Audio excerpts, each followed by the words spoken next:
నమస్కారం అండి, నేను మీ Ramadevi. Welcome to Rama talks. జనవరి నెల చివరిలో చలి ఉంటుంది కాబట్టి ఆకుకూరలు కొంచెం తక్కువ ధరకే వస్తాయండి. మార్కెట్లో నాకు 6 రూపాయలకు కట్ట పడిందండి పెద్దవి. అలాంటివి తక్కువ ధర ఉంది కదా అని నేను 20 కట్ట తీసుకొని దీన్ని చేసుకుంటున్నాను. మార్కెట్ నుంచి వచ్చిన వెంటనే ముందుగా బ్యాక్ సైడ్ ఉన్న కాడలన్నీ కట్ చేసి కవర్లో వేసి పెట్టుకున్నాను. ఈ టైంలో కూర్చొని అన్ని ఆకులు వచ్చుకుంటున్నాను. అనుకోకుండా ఆ రోజు మా అమ్మ కూడా వచ్చింది. నాకు ఇద్దరం కలిసి దాన్ని రెడీ చేసుకుంటున్నాము. ముందుగా కాడలు కట్ చేసుకోవడం వల్ల దాంట్లో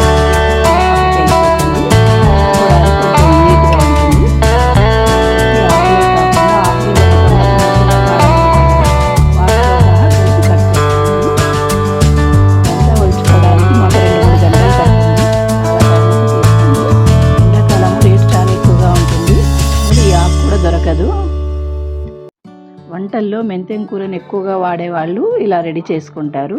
షుగర్ ఉన్న వాళ్ళైతే అన్నిటికీ వాడుకుంటారు. ఇట్లా చపాతీలోకి, కూరల్లోకి, పప్పులో కూడా చివర్లో వేస్తే చాలా రుచిగా ఉంటుంది. గ్రేవీ కర్రీస్లో వేసుకోవడానికి మనము మార్కెట్లో తెచ్చుకుంటాం కదా కసూరి మేతిని, అది చాలా ఖరీదు. ఒక చిన్న డబ్బా 50 రూపాయలు పడుతుంది అది. అలా కాకుండా మనం ఇలాగే ఇంట్లో తయారు చేసుకున్నాం అనుకో, మనకు కావాల్సినంత ఉంటుంది మన ఇంట్లోనే. షుగర్ పేషెంట్లకి చాలా మంచిది ఆకుకూర. ఈ ఆకుకూర ఒలుచుకునేటప్పుడు మధ్యలో గడ్డి, వేరే ఆకుకూరలు అన్నీ ఉంటాయి కదా, అవన్నీ పక్కకు తీసేసి శుభ్రంగా ఒలుచుకోవాలి. ఇలాగా ఇంట్లో పెద్దవాళ్ళు ఉంటే ఇలాంటి పనులకు బాగా హెల్ప్ అవుతారు.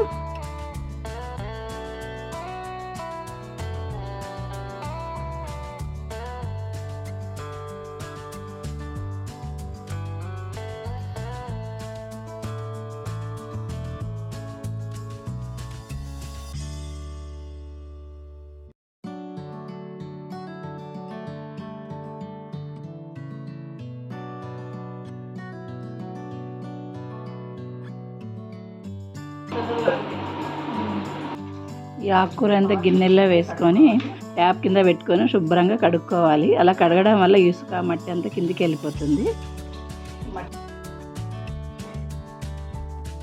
ఇలా 2-3 సార్లు కడుక్కుంటున్నాను నేను.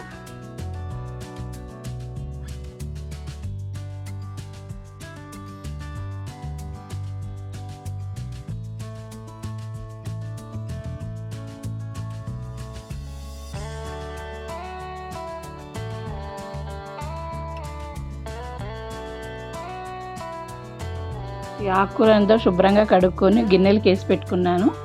ఒక 10-15 నిమిషాలు అయితే నీళ్ళన్నీ కిందికి జారిపోతాయి. ఆ తర్వాత నీడకు ఫ్యాన్ కింద ఆరేసుకుంటున్నాను. ఇలాగా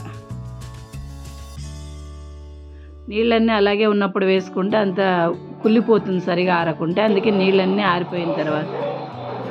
జారిపోయిన తర్వాత వేసుకుంటున్నాను. ఇలా 3 చోట్ల వేసుకున్నాను. పల్చగా వేసుకోవాలి.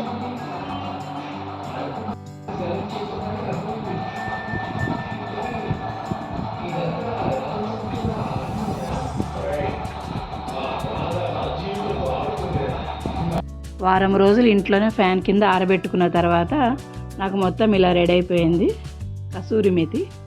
ఇదంతా బాగా ఆరిపోయింది, అందుకే డబ్బాలో వేసి పెట్టుకుంటున్నాను. సౌండ్ కూడా ఎలా వస్తుంది చూడండి వేసేటప్పుడు.